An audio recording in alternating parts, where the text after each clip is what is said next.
21st Precinct, Sergeant Waters. Wait a minute, who is it? Shot your husband? Where? What's the address? Yeah? Yeah? 45 or 49? Where's the gun? You're in the muster room at the 21st Precinct, the nerve center. A call is coming through. You will follow the action taken pursuant to that call from this minute until the final report is written in the 124 room at the 21st Precinct. All right, you stay right there. I'll send the officers right over. Yeah. Right away. 21st Precinct. Just lines on a map of the city of New York.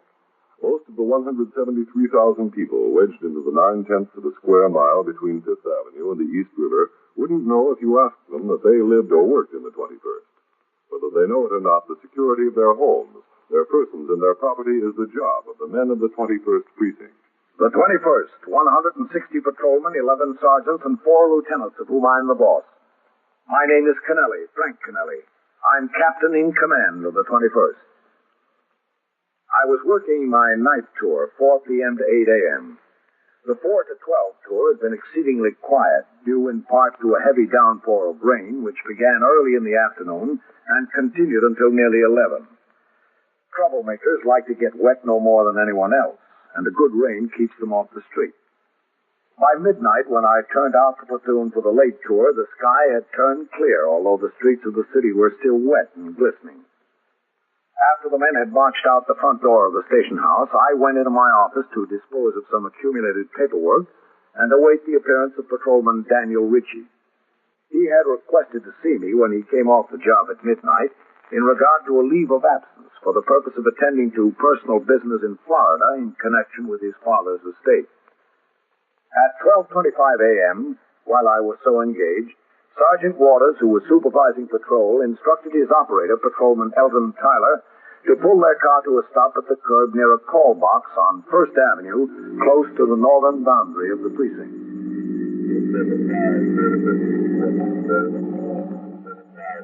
Okay. I want to ring in. Yes, sir.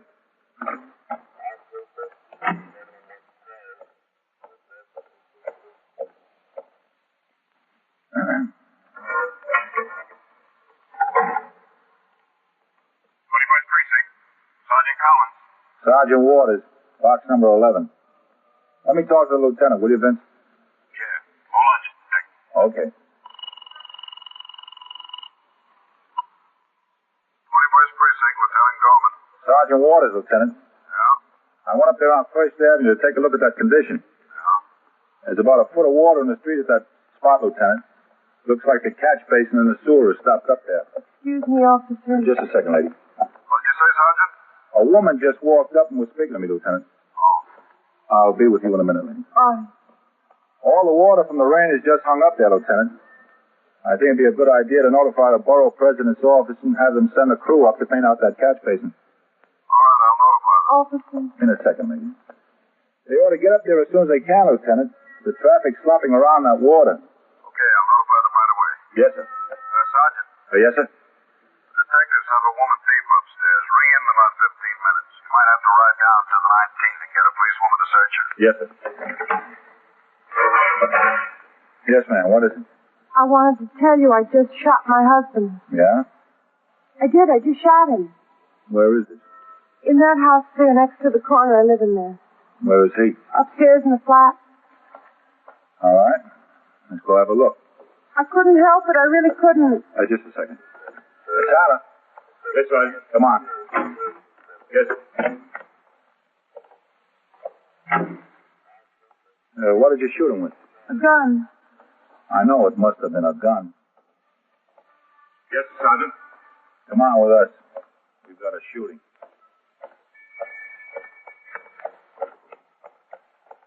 Yes. What kind of gun? A shotgun, I think you call it. You know, gun about this long. Is he dead? I don't know. I did it and I ran out of the house right away. I ran out of the house to get some help. We got no phone, you know. In here? Yes, that's right. Second floor. I'll get the door. Yeah. It's not locked. Didn't take my key. It's not locked. Why did you shoot him? I warned him, and he still came after me. I warned him to stay away from me. All right. Where is the shotgun? Upstairs. I left it upstairs. When did this happen? Just now, just a minute ago. I came out to call someone, call some help. Must not have been a very loud shotgun. Nobody in the building heard it. It was loud, all right. It was the loudest thing I ever heard. Which apartment up there? In the front. That one? Yeah. See, I left the door open when I ran out. Whose gun is it? His. All right, go ahead. I wish you'd go first. No, you go in. All right.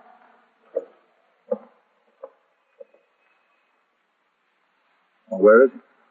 In there, in the bedroom. Where's the gun? In there, too. All right. You go sit over there a minute. Where? Over there. Sit down on the couch if you want. All right. I think I ought to sit down and... Okay, Tyler. Yes, sir.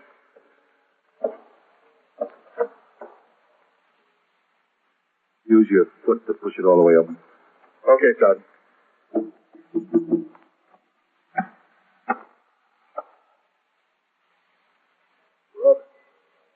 Stay there.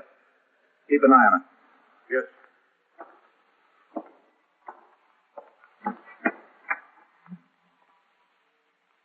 She shot him all right. But good. Okay. I'll move down shotgun. We'll leave it later. Yes. Okay. She was good. See? See what I mean? Yeah, I see. Go on down the ring in, Tyler. Tell her what we got. Yes, sir. Right away, Sergeant. Close that door. Yes, sir. Is he dead? I think so, yeah. Well, I couldn't say I didn't warn him. I've warned him over and over again. That'll be in my favor, won't it, that I warned him? Lady, take my word for it. You'll need a lot more than that in your favor. On instructions of Sergeant Waters, Patrolman Tyler went downstairs to the street and walked to the police call box. From there, he notified Lieutenant Gorman, the desk officer of the homicide. Lieutenant Gorman, in turn, immediately informed the 21st Detective Squad and the Manhattan Communications Bureau. He then rang into my office and gave me what information he had obtained. I instructed him to have a car come by the station house to take me to the scene. As I walked out into the muster room, Detectives Novak and McInerney, who were on their way, stopped long enough to tell me that Lieutenant Matt King, the commander of the 21st Squad, had been called at his home, as is required in all homicides and all other serious crimes. In the meantime, the Communications Bureau dispatched an ambulance to the scene and notified the Manhattan East Homicide Squad, the New York County District Attorney's Office, the Medical Examiner, the Photographic Bureau of BCI, and, because a firearm was used, the Ballistics Bureau. In addition, 6 patrolmen from the 21st were sent to control the crowd of curious people who always gather on the sidewalk, and to keep back behind their doors other tenants of the building awakened by the excitement. When I arrived and started up the stairs to the second floor, an ambulance attendant from the Beth David Hospital passed me as he was going down. I continued on up. Who's down there, Vaquero? Eisman? Yes, Sergeant. Get a 95 tag out of your car and bring it up here. Hello, Sergeant. What'd you say, Sergeant? Captain. A 95 tag. Get one out of your car and bring it up here. Okay, Sergeant. What'd the ambulance attendant have to say? DOA, Captain. Who's here? Only Novak and McInerney of the 21st Squad so far, Captain.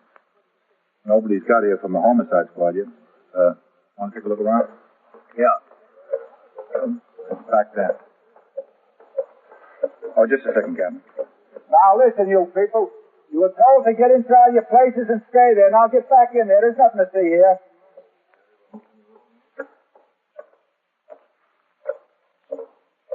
That's just the way the door was standing open when we came up the stairs. Uh-huh. That's her, sitting on the couch.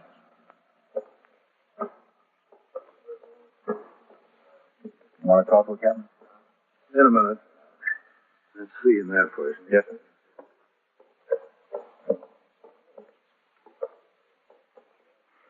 They've got 2 kids, you know. Where are they? At a fresh air camp. Girl 10, the boy 7. Rough. Yeah. She told me he came home about midnight. Said he was about 2/3 drunk. Yeah. She said he started after her, started to beat her. She ran in here, into the bedroom. Closed the door and pushed that chair up against it. She started pounding on it. Told him not to come in. Then she said he started pounding on the door harder. She went to the closet there and got the gun. She warned him if he came in, she was going to shoot him. Finally pushed the chair out from under the doorknob and came in. She fired. Fell right there. That's her story. Her aim was sure good. Yes, sir. All right, let's talk to her. Yes, sir. Hello, Captain. Tyler? Mrs. Whale, this is Captain Kennelly, commanding officer of the precinct. You, want to tell me how this happened, Mr. Wheel? I told him how it happened. The sergeant here, and the detectives asked me. I told them how it happened. I don't feel like telling it anymore. You're going to have to tell it a lot more times, Mrs. Whale. What's your first name, Mrs. Wheel? Eva. How do you spell the last name? W-E-A-L-D. Your husband's name is Joe? Yes, that's right. I understand you have 2 children. Yes, Margaret and Joseph Jr. How old are they? She's 10, the boy's 7. Where are they? They left Monday for a fresh air camp. They've been going for 2 years now. To the country. It's nice. Does them a lot of good. What happened tonight? Well, he was out drinking. He's an electrician. Gets off work 4:30 in the afternoon. He didn't show up for supper and he didn't show up all night. Came home about 11:30, 12, something like that. Well, I asked him where he was all night. I was pushed me to a phone. I said, well, Joe, I'm not going to stand being pushed around anymore. So I fought back a little bit. I said, he stopped him and he pushed me around some more, so I ran in there in the bedroom. I closed the door and I put the chair behind it.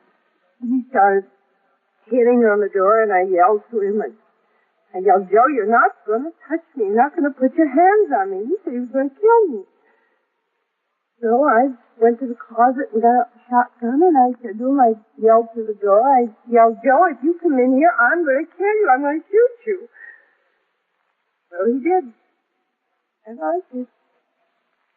How did you learn to shoot? Oh, I knew. He showed me. He always wanted to take me duck hunting. He always wanted me to go with him, but I never did. He showed me how to use the gun.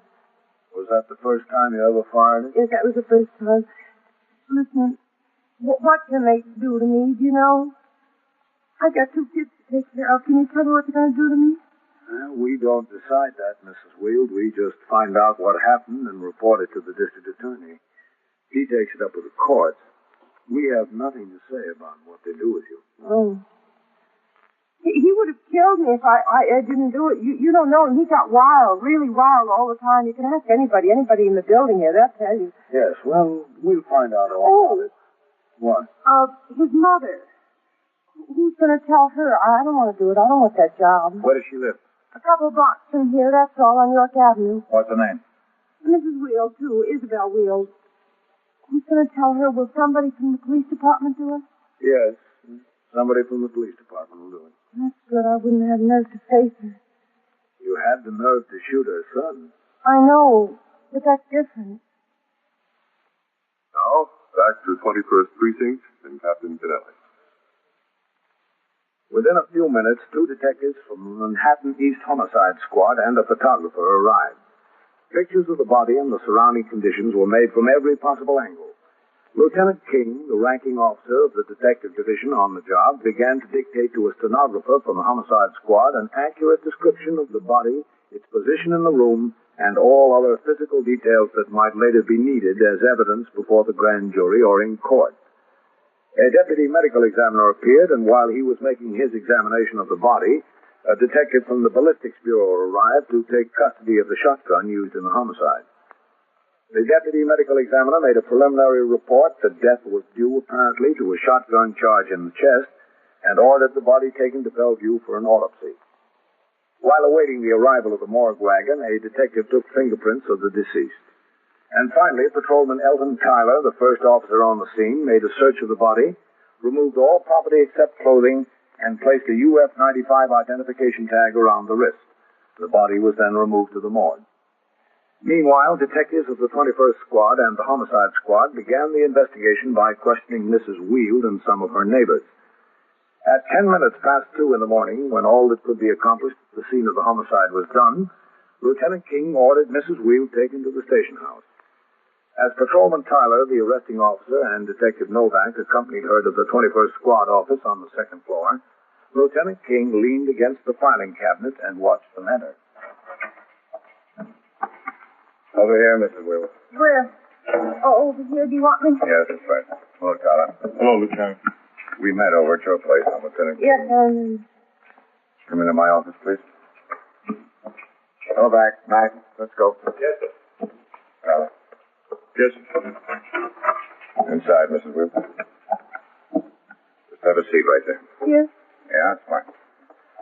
Shut the door, Tyler. Yes. Mrs. Wield, you know you're in serious trouble. I don't care. I really don't care. There are a few things I'd like to get I straight. told you everything I remember. Mrs. Wield, I'm interested to know how your husband could chase you around the house, threaten to beat you up, threaten to kill you, throw furniture at you, pound on the door. I'd like to know how he could do all these things and be so quiet about it. None of your neighbors on either side of you, or upstairs or downstairs, heard a thing. How do you account for that? I don't know how to account for it. Well, that racket he was making, chasing you around, threatening you, seems probable that someone should have heard it, doesn't it? Well, when I fired the shotgun, that made a lot of noise. Nobody heard that either. Hmm. Didn't, did they? You didn't find anybody heard that? I'd like you to tell me something else. Yes. When this officer here came up the stairs, when he came up with Sergeant Waters, the door to the bedroom was closed almost all the way. Isn't that right, Tyler? Yes, sir, Lieutenant, that's right. Sergeant had me use my foot to open it the rest of the way. He didn't want me to touch the doorknob.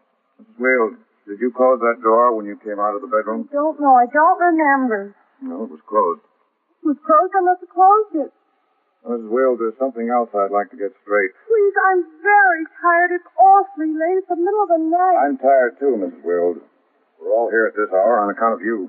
All right. What I was going to ask about is this. It's not very clear exactly when your husband got home. What time was it? I told you, 11:30, 11:45, and he was drunk, very drunk. You're sure it wasn't early? I'm positive. Well, I'm not so positive, Mrs. Wield. Do you know Mr. Doyle, who lives in your building on the top floor? What's he got to do with it? Mr. Doyle said that he was coming down the stairs. He was on his way out for a paper, and he passed your husband going up. Mr. Doyle said that was about 10 o'clock. I don't care what Mr. Doyle says. Mr. Doyle says he distinctly remembers the time. He waited until the end of a radio program before he went out for a paper. Told you, I don't care what Mr. Doyle says. Joe didn't get home till 11:30 or 11:45. Besides, what difference does it make? I told you I killed him. There's no argument about that, is there? No. Told you I did it, and I told you why I did it. But I can't understand why nobody heard it. Why nobody heard either the fight or the shot. Or maybe they're all deaf. Listen, what about my kids? What happens to them? Is somebody going to go up to the fresh air camp after them? Or maybe they'd better stay there. That'd probably be best. Probably. Do you have anyone that could take care of them? No, I've got nobody. Nobody at all. What about your mother-in-law? Did somebody tell her? I've got a detective out trying to locate her. Wasn't she home? I don't know. I haven't heard back from the detective. Well, she should be home. Where else did she go? Look, what time is it? It's 2:30 almost. Well, this detective had other things to do. I don't know whether he got to her yet. Oh. This same detective was in a bar and grill down the block from where you live. You know the one I mean? Your husband used to spend a little time in there. I know the one you mean. This detective talked to the bartender. Now, the bartender told him something that checks out, Mr. Doyle, pretty close to the time that your husband got home. The bartender said he remembers your husband left the place about 9:45 in the pouring rain. Thundering and lightning in the pouring rain. You said he was drunk and nasty, didn't you? He's always drunk and nasty when he comes out of there. Yes, the bartender said something like that, but he said it was 9:45. We might have left here at 9:45, but he didn't get home till 11:30 or 11:45. But where did he go for 2 hours? How should I know where he went? He came home and we got in this fight. I didn't ask him. I didn't care. Please, now, I'm tired. I'm tired of answering questions. I've been answering questions almost all night now. I killed him. I told you I killed him. What else is there to it? There's a lot to it, Mrs. Wield. Why you killed him is very important. I killed him because he was coming after me. Did you love him? I hated him.